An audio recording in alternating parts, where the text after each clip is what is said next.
Assalamualaikum warahmatullahi wabarakatuh. Selamat siang para mahasiswa sekalian. Kita masuk pada materi pertama setelah mid semester. Saya izin untuk melanjutkan materi ini sampai pada pertemuan yang terakhir nanti pada pertemuan ke-15. Jadi sesuai dengan RPS, rencana pembelajaran semester, hari ini kita akan melanjutkan materi tersebut dengan pokok bahasannya mengenai uji analisis of varian atau yang dikenal dengan analisis ANOVA atau uji ANOVA.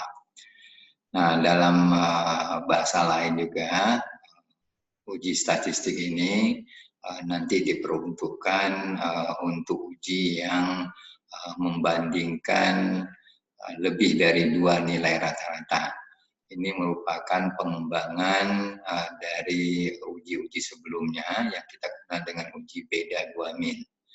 Nah, kalau pada uji beda 2 min itu diperuntukkan untuk mengetahui ada tidak perbedaan 2 nilai rata-rata yang hanya berasal dari 2 kelompok yang kita bandingkan.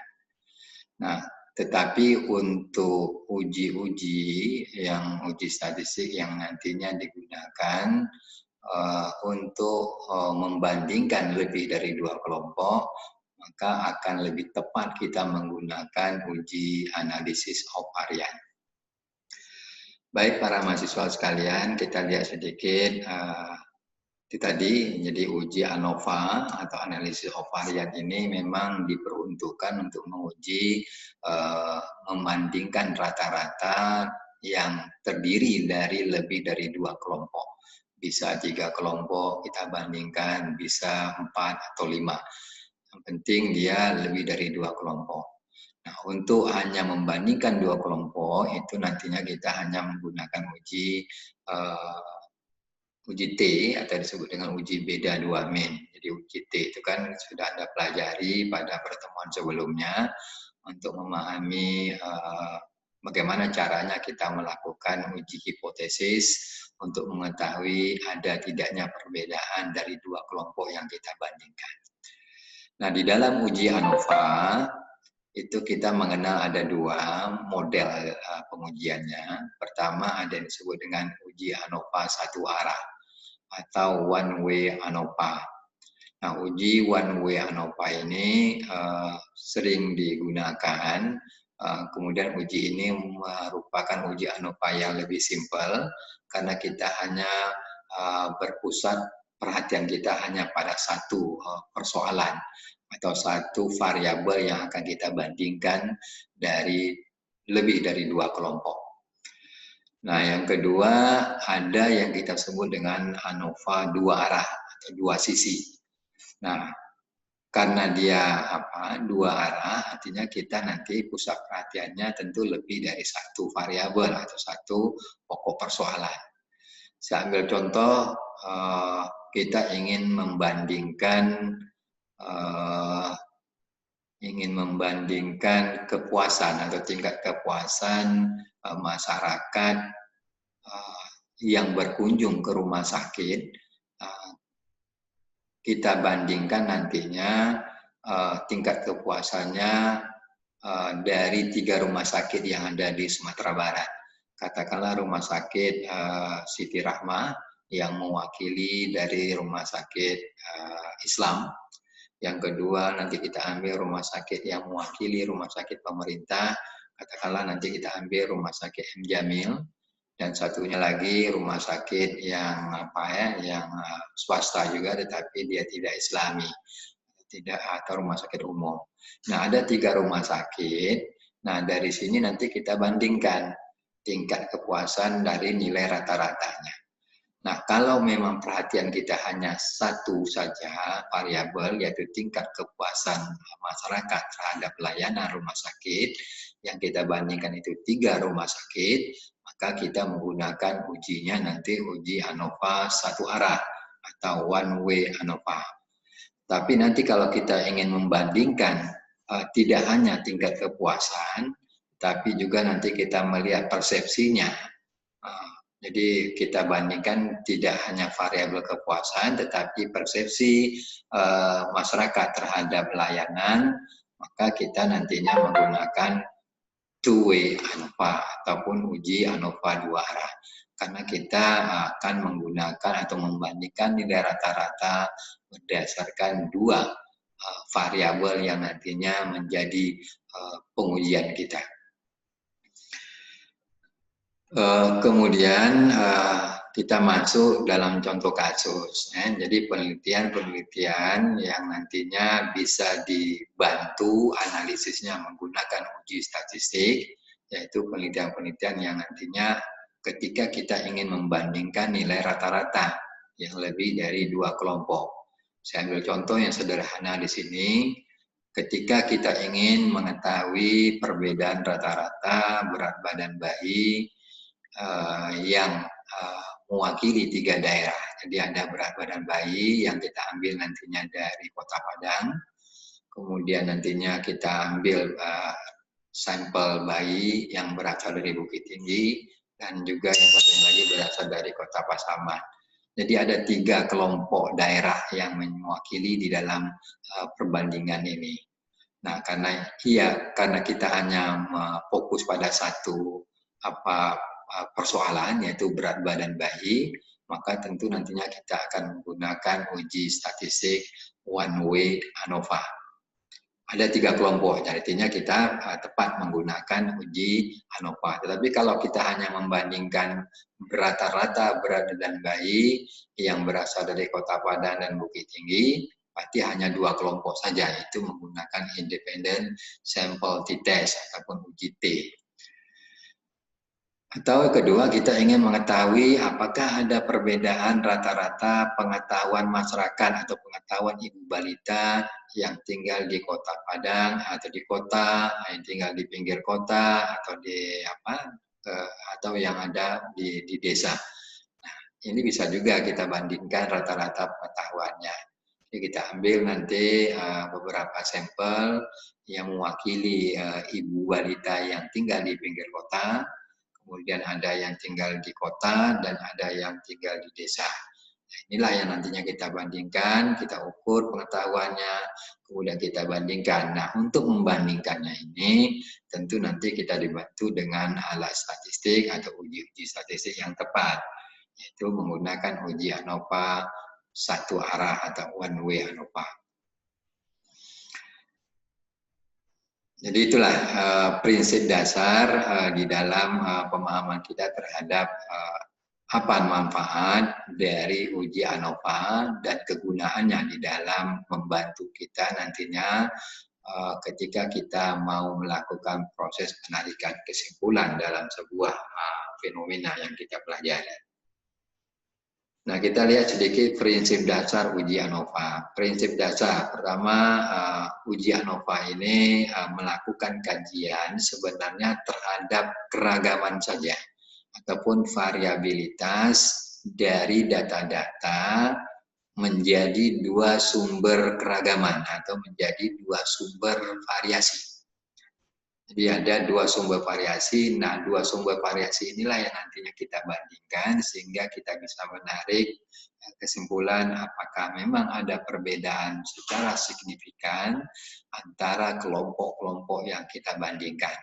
Itu yang pertama, prinsip dasarnya. Itu yang kita sebut dengan keragaman. Nah, 2 variasi keragaman itu, pertama ada nantinya kita melakukan kajian atau telaah variasi-variasi atau keragaman-keragaman yang ada di dalam kelompok. Itu yang kita sebut nanti dengan within group. Jadi mengapa kita katakan dia keragaman dalam kelompok? Katakan tadi kita yang mengukur tingkat pengetahuan ibu yang berasal dari 3 daerah tadi ya, kota, pinggir kota, dan desa. Nah, kalau kita mengambil sampel ibu yang ada di kota itu, katakanlah 20 orang ibu, maka ketika kita mengukur pengetahuan, tentu terjadi variasi pengetahuan ibu yang ada di dalam kelompok yang tinggal di kota. Nah, keragaman-keragaman atau variasi yang berasal dari kelompok, dalam kelompok ini yang disebut dengan within group. Itu yang pertama ya, variasi yang muncul nantinya dari keragaman di dalam kelompok atau within group. Yang kedua, nanti dilakukan kajian variasi-variasi yang kita lihat antar kelompok yang akan kita bandingkan. Jadi ada bagaimana keragaman antara pengetahuan ibu yang ada di kota, kemudian kita bandingkan dengan yang ada di pinggir kota dan di desa. Nah, variasi-variasi antar kelompok ini yang kita sebut dengan between group. Jadi ada dua pusat perhatian di dalam melihat variasi tadi atau keragaman. Pertama yang akan dilihat di dalam uji ANOVA adalah keragaman di dalam kelompok atau within group. Yang kedua keragaman antar kelompok atau between group. Jadi ini menjadi prinsip dasar di dalam pengujian ANOVA.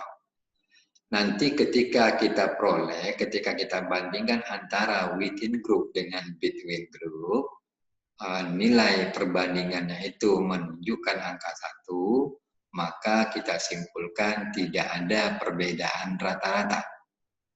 Kalau nilainya 1, jadi katakanlah tadi within group nilainya 1 atau 2, kemudian between groupnya juga 2 banding 2 itu akan didapat nilainya 1.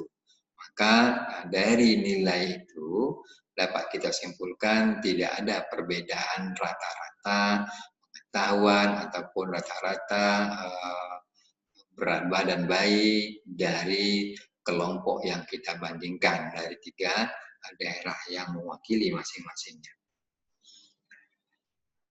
Yang ketiga yang perlu dipahami sebelum kita melakukan pengujian ini, ada asumsi-asumsi yang harus kita penuhi ketika kita menggunakan uji ANOVA.